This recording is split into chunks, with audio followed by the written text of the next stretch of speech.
And basically what they can do is, if you take a look here at Brunswick, my apologies, they are allied with Burgundy, Ansbach, and East Frisia. However, if Brandenburg goes, you know what, I could go and say ally Burgundy, invade Brunswick, increase my power projection, be stronger on the map, get a couple of territories back, have a good bonus on those points as well, and spit in the face of Austria while we're at it, then he could potentially be in a good shape. However, Central Europe is now being dominated by the Austrians, and they're going to need to seriously watch out, as well as this massive overextension that they're trying to get out of the way at the moment.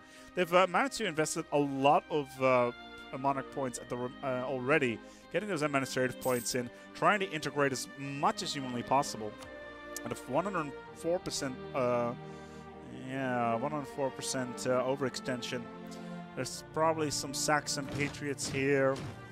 No Brandenburgian patriots, but their war exhaustion is not going to be a problem either. And they can start investing in diplomatic technology, getting better ships. Not that it for Austria really matters, considering they only have a single port here in Gurs. However, we shall see if is that going to impact. Also, now that Brandenburg is out of the picture, it means that they will need to pick a new rival, and their options are Hungary, which I personally would expect that they're going to go for.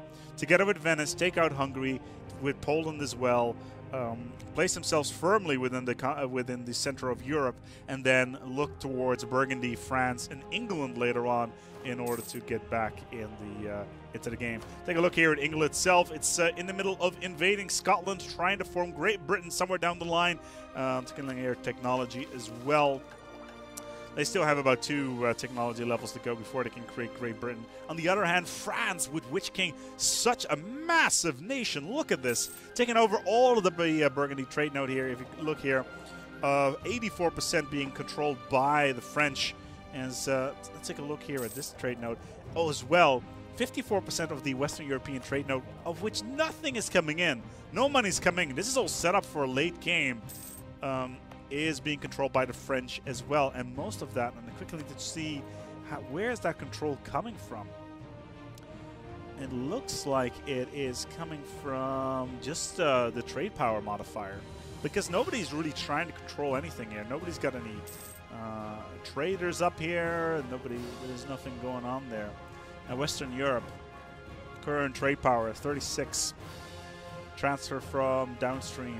Yeah, it's a lot of, and they don't even have a trader there, so it's going to be a long. They're going to be in the long stretch here, mainly because is that England or Denmark? Let's take a look here, or even Burgundy. That'd be interesting.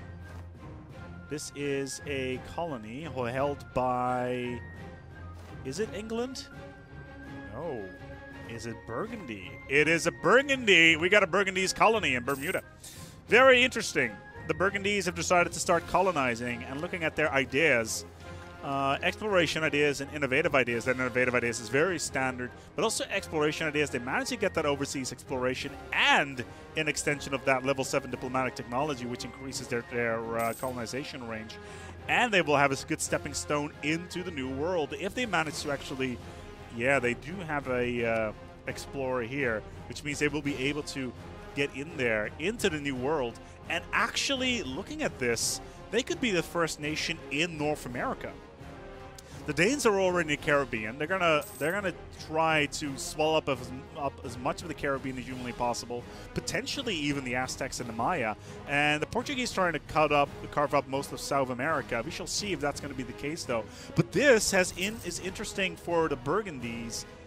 If they're going to go move in, if they're going to turn it towards the Netherlands at some point, because this stepping stone into the new world could be exceptionally powerful for the Dutch somewhere down the line.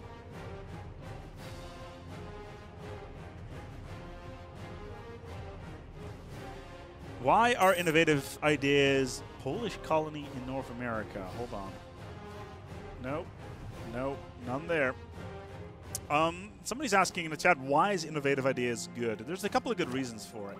Innovative ideas are good for a for land power in Europe for several good reasons. One of which is the knowledge transfer, mainly because the yearly army tradition which builds your leaders. Reducing decay is very, very powerful, as well as the reduction in advisor costs. Minus 25 advisor cost is such a huge boon later on in the game, as well as unlocking benign neglect, which is really good for powers that want to go down the settler and global trade power route, which is exactly what Burgundy is doing right now. So what they will have is they will have a permanent casus belli against pagans, which means they will be able to conquer the American tribes very easily if they get the entire tree down. And they're on the verge of getting Land of Opportunity, which is yet another boost in global settler chance. However, if we take a look here at their potential policies, as soon as they manage to get innovative ideas and exploration ideas done, as we mentioned, benign neglect will immediately be accessed, which is going to be very, very good for them, especially for colonial power, which Burgundy is setting themselves up to be. Anyway, Mamelukes right now still at war with the Madurai. Nothing really much going on there.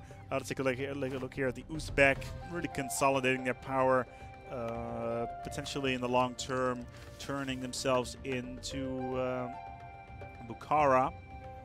And they will need to own Bukhara, which is in the Termerids. Bukhara right here. No, that's Balkh. My apologies. Where's Bukhara? Right there. So they're going to need to control that as well. What does that do? It turns your nation into Bukhara. I'm not entirely sure whether or not that changes your nation all that much. It will give you a base tax in Bukhara, 25 additional prestige, a whole bunch of claims, mostly in Terminid territory, and it turns your technology group into Muslim, as well as your unit types into Muslim, as well as new traditions and ambitions. So it's actually quite a good boost here. Meanwhile, Muscovy not doing all that good at all, being completely landlocked at the moment, having only a single port here in the White Sea. And that means that, well, the Swedes will have an absolutely massive trade bonus here within the Baltic. Moving over towards Denmark. Have they actually given back Galicia yet? No, they have not.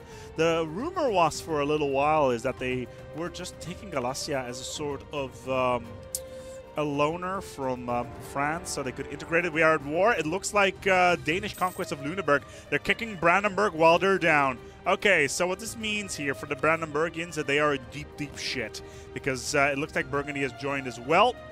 And Brandenburg, they are on they're on the wrong end of the coal train, so to speak. This is not going to end well for the Brandenburgians this session. They may even get knocked out completely.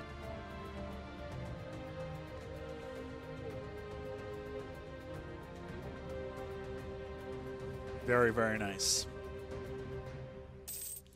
A pretty decent war here. Well, people in the chat saying this is a big war. I would not necessarily call this a big war. I would call this a stomp.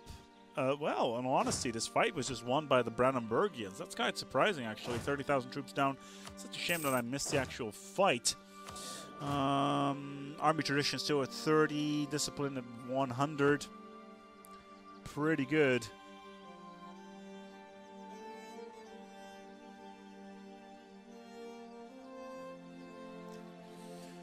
I wonder what sort of impact this is going to have, though. The Brandenburgians need, the Brandenburgians need some serious armies. Can they take any loans? They have no loans out. They could potentially get a ton of loans, fill them all up down here with armies. Maybe some. How many? They have some. Yeah, they have access to a bunch of mercenaries, which they could use. Oh no, well, that's the end of that army. So the Burgundians are coming in, and that will be the end of that.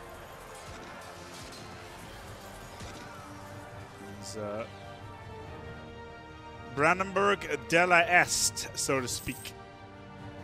Because in the meantime, Brandenburg is just chilling out here. They will be ready with this settlement fairly soon, actually.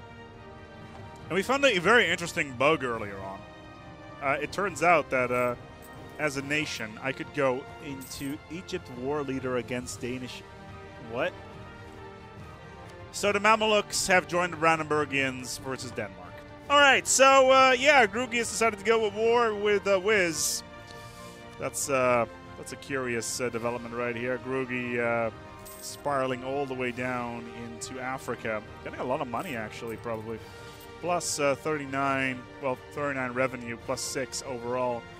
With Wiz in the meantime having control most of a big chunk of Scandinavia. And even Cadillac here is Poland taking a big chunk down into the Black Sea. Very curious. Very curious.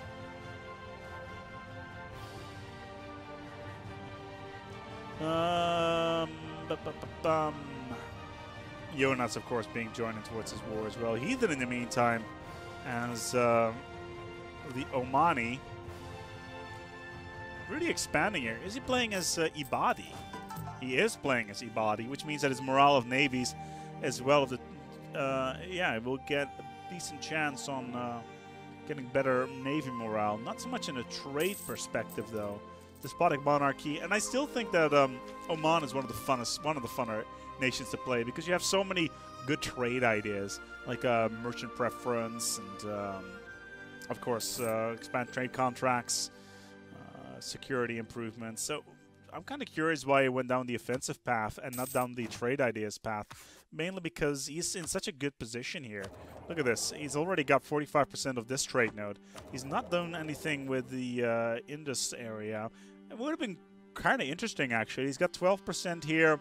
No trade companies setting up. And he could actually look at getting trade companies here maybe at some point.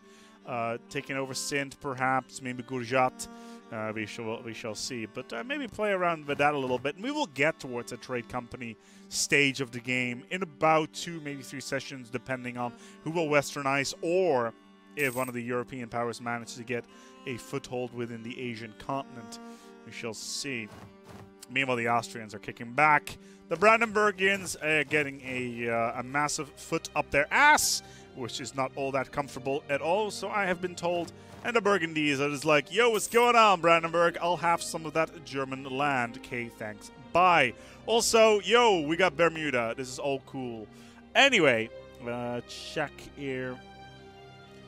Let's see what's going on. Can you tell me of the major features in this new expansion? Well, we have the main problem with what we currently have is that we haven't really progressed far enough in the game to actually show a big chunk of the new features in the expansion, aside from the trade window. So we have the trade centers and estuaries are now in the trade window and all that. Also, we got inland trade nodes. Are pirates already available? Let me take a look here. No, those are early Karaks. These ones, perhaps.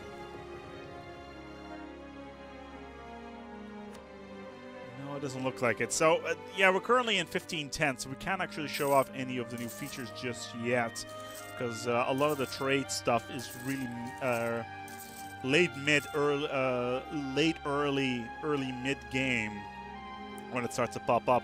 Right now, we're kind of in the midst of setting everything up slightly. Of course, we get the rival system, which is a new feature of the new expansion. The rival system being very, very cool, actually, allowing you to get more monarch points in your games. Here we go, like Austria. Holy crap, he's actually got 100 power projection, which allows him to get extra monarch points. Courage cog will show up. Right now, the Danes are winning this war versus the Mamluks. But the thing about this, considering the Mamluks are war leaders, they've got a bunch of galleys sitting in Alexandria. And right now, they're saying to the Danes, you know what? Unless you show up here in front of Alexandria with your fleet, we're not going to go to peace. So my galleys will blot out the sun, as Denmark apparently is saying.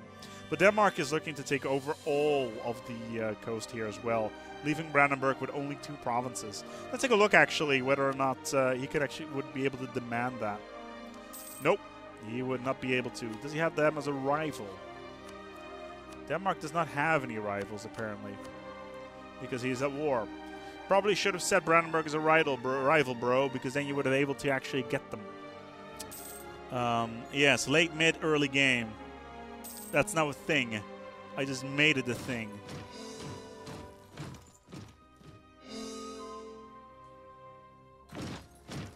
Automated cardinal game. Yes, that's actually a good thing to mention. If we go into the Holy See window, and if you're Catholic, you can now. Ooh, that's a war.